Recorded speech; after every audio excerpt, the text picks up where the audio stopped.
Hello, everyone, and welcome to Tallinn AI and Automation Hackathon.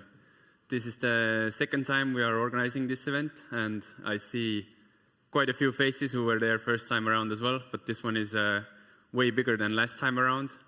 We are going to start hacking today in 8 teams and solving challenges proposed by the businesses. But we'll start the show today with a few talks, and I will talk about AI landscape. Marko will share some use cases of large-scale language models, and Andres will show how to build startups and program using only AI. My talk will be a little bit about where we are today and why AI is so hot topic. Why are you all here? I would like to start with a small exercise. I think that usually Estonian people don't do audience participation just because the yes and no questions are too simple. So here we'll go a little bit more complicated. Everybody has to raise their hand and a little bit give me a sign. Where do you think we are right now? Will AI bring us heaven on earth so humans don't have to work at all and everything is automated? Or will it end humankind in one way or another? And if you're not sure, then just, feel free to wave a little bit.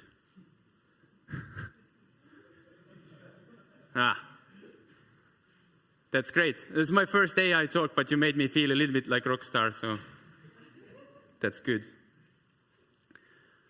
Let's go to the background. This date here, November 30th, 2022, is the release date of ChatGPT. And I would say that marks the beginning of a boom. AI obviously existed before, but what ChatGPT did was make it useful and available for everyone to communicate with large-scale language models and get back results that they could use in their everyday life, in their business. But AI did not just come out of nowhere. It was 1952 when a first program to play checkers was created. And it was self-learning, meaning that it made better moves every game. And the term artificial intelligence itself is from 1956. ChatGPT obviously is also not the first chatbot. And we had one called Chatterbot, 1966. And 97, when Garry Kasparov was the chess world champion, it was beaten by Deep Blue, which was a highly publicized event. Everybody was talking that AI will take over in a few years, and everything will be automated before year 2000. Then we started talking about the world ending in year 2000. Probably didn't happen. And first really useful virtual assistant, also not ChatGPT, Siri, has been on many people's phones more than a decade now. I cannot make an AI presentation not using AI, so I asked ChatGPT what is the most significant event in the history of AI, and told it to only choose one point. I asked it 10 times. I got 10 different answers on that. And a little bit how large-scale language models work. They predict the next best word in the sequence to make up sentences and make up paragraphs. So it basically gives numeric values to phrases, words, or even parts of words, and it's able to predict the next best one that fits the flow. And it's trained on vast amount of data. So why ChatGPT was available to be made is the level of compute that we have growing all the time. And you could say that AI has all of the knowledge, so it basically knows everything that humans do, but it has none of the wisdom. So it's not great at everything. I have a small graph here to look at ChatGPT against competition, and you can see that during the summer months, actually, the usage of ChatGPT has went down in the web. Of course, it does correlate with the launch of mobile apps, so a bunch of users did go to use the mobile, but the growth is not accelerating anymore. The other reason why ChatGPT growth is not accelerating, for sure, is that there is a lot of apps that do very specific tasks on AI, and those ones are very often built on the ChatGPT APIs, something that we will do here in the hackathon as well. So this is my opinionated take in the large-scale language models, that ChatGPT is way ahead in the game, and most startups who are building something today, they are building on top of their API. Claude from Anthropic is close second at the moment. Their team actually comes from the OpenAI mostly, so they have some of the knowledge sharing that they took with them. When the OpenAI is sponsored and funded by Microsoft, then Anthropic and Claude comes from Google, so it's obviously a big tech race. And Meta, former Facebook, went a little bit different direction. They open sourced their model, and that one is the best in the open source field at the moment. Lastly, I want to a little bit speak about the Estonian government, who is also in the forefront of using AI.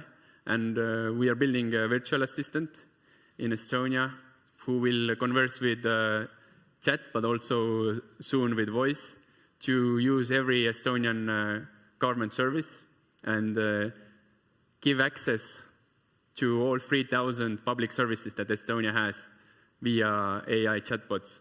So in the future, Estonians will call their government to renew their licenses or ask about status about their driving license queue, about kindergarten queues, about their vehicles, weapons licenses, whatever. So anything you do today online in Estonia can be consumed via AI chatbot in the near future. So that's it from me for quick introduction, and next speakers will dig a little bit deeper.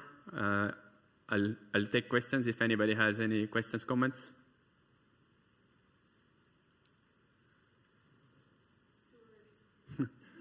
Alrighty, guys. Marko.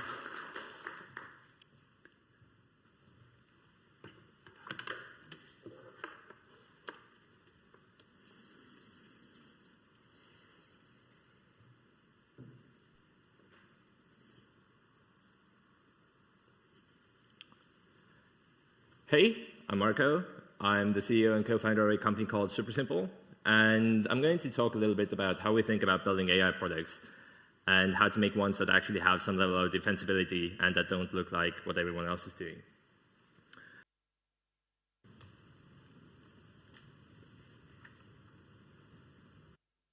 Hello, everybody.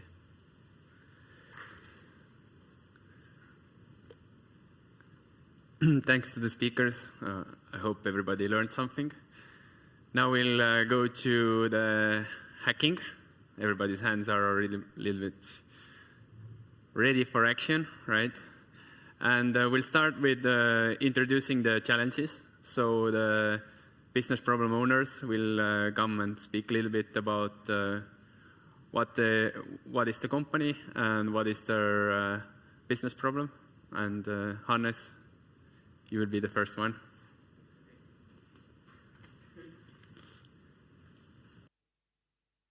So I was not aware that I was going to come up here and speak about my business problem, but alas, I am Hannes. I'm from Tele2, and we were approached last week, I think, whether we would want to host a team or host a problem of our own.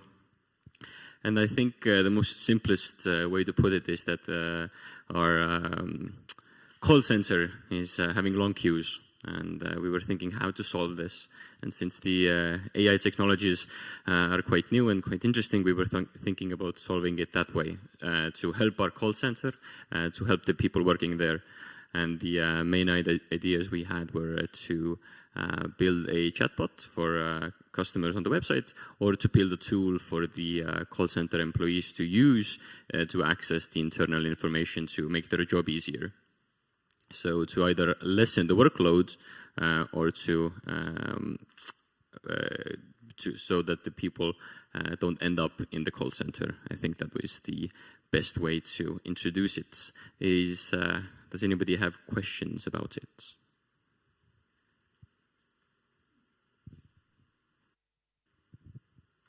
I have 4 slides. I didn't know those.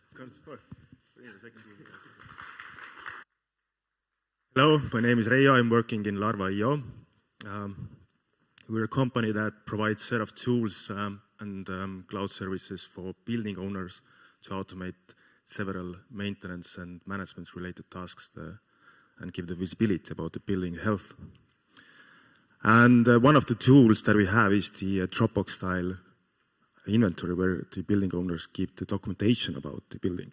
There are a lot of files, thousands of files, gigabytes of files about the building and all the technical systems and stuff inside the building installed. That is specifications, management plans, floor plans, and so on and so on. But unfortunately, we see that those documentations are not used by even experienced managers, because the files, it's really hard to find those files, which files is correct for whatever task they are doing in a building maintenance task, for example, changing the filters of the ventilation device. They need a specification, floor plan, and so on. So those files are really hard to find. That's why it's easier for the managers directly go to the site and find the answers to the questions and about the related technical systems. And what we want to do is we want to use AI language model to index those files and give the better interface for the users so they can quickly find files for the task they need to handle there. For example, if the ventilation device needs filter replacement, then they can easily query all the related documents regarding this ventilation device and even ask, for example, which filter should I use for this ventilation device. So language model can parse those files and find an answer for the building owner. Yep.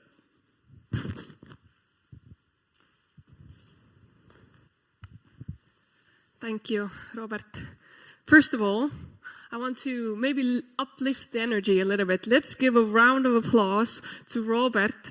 And I'm not sure where is Lauri, but actually when the event was birthed first time, when we had the discussion, I guess it was 1.5 months ago maximum, to see such a lovely bunch of people here all together. Thank you. Thank you.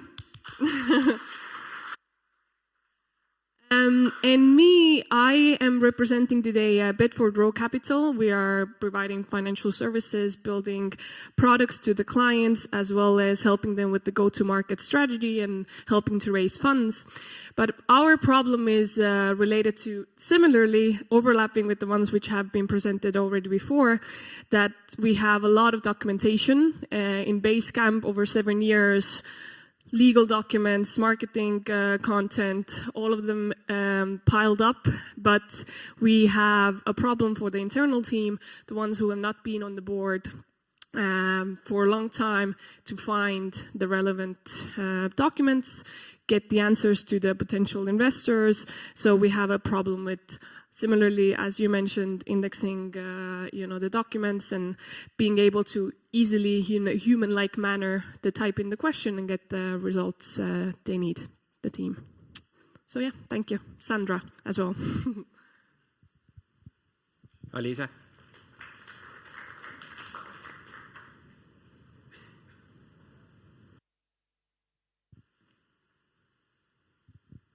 Hello, I'm Ingrid. I'm from Alisa Tehnik. And we actually do stuff, produce stuff. We have a sheet metal factory in Pärnu that produces laser cutting, bending, welding, and assembling products. Like, for example, the chair you sit on could be made by us. But we have a problem. We don't have own product, and we make 100% of customer orders-based products. This is, the best sample, maybe. This came yesterday. It's 45 orders from one customer. And we have a person who inserts those orders to our ERP system so we can continue purchasing, manufacturing, so on. This takes, we have almost 4,000 orders and almost 8,000 until 10,000 order lines per year. So we have one person who is doing that whole year, and she's on vacation now, and now it's my responsibility, and it took like 5 hours of my yesterday's day. But we hope to solve that here today and tomorrow, that maybe AI can help us from Outlook, where it comes in, to put it in our ERP system so we can, remove the middleman from there. Lady, in that case.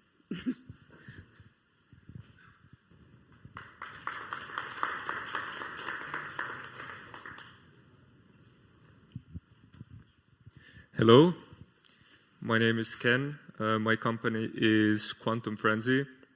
I started out as an NFT company in 2021. We have around 7,500 holders, and I'm one of the very few people in the world who are actually delivering on the roadmap and not rugging and taking the money of the so-called investors. So currently, we've been developing a game for over 1 year, an interactive comic application for about 4 months, and a Web3 merchandising store. Today, I will mostly focus on the comic application.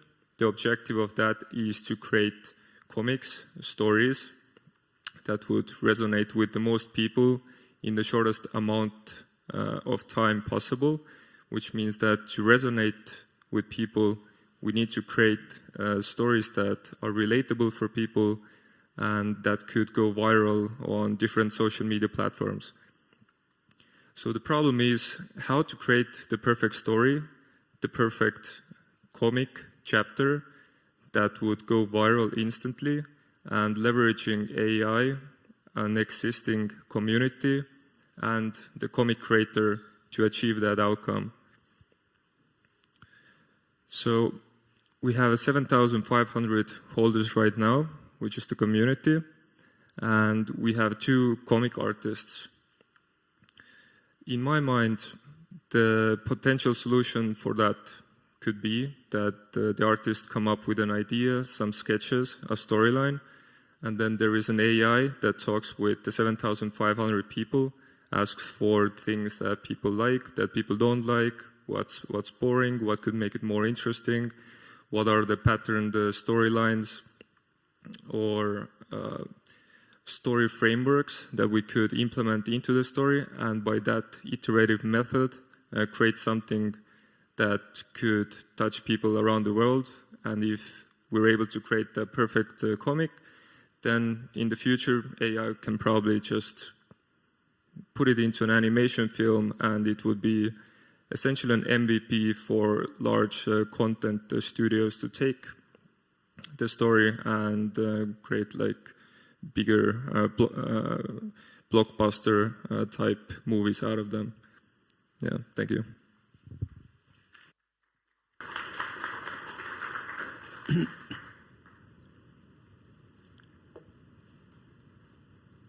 We have 3 more challenges.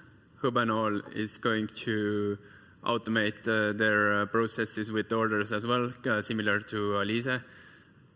Problem, they are not here yet.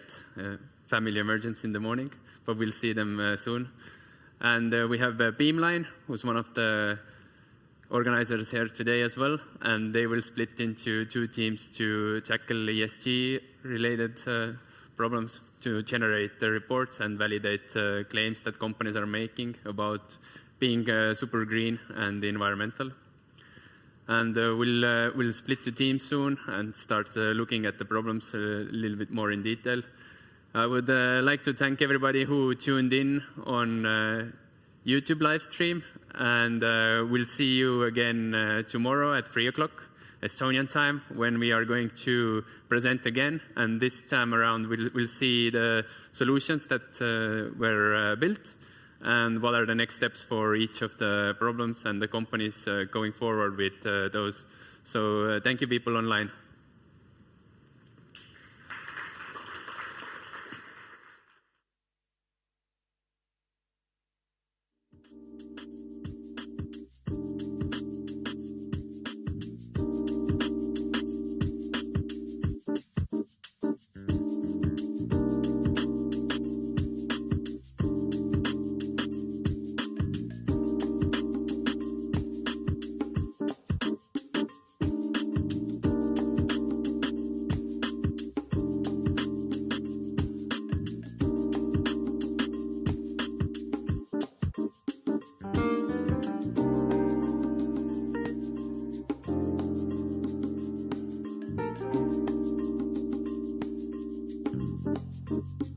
Thank you.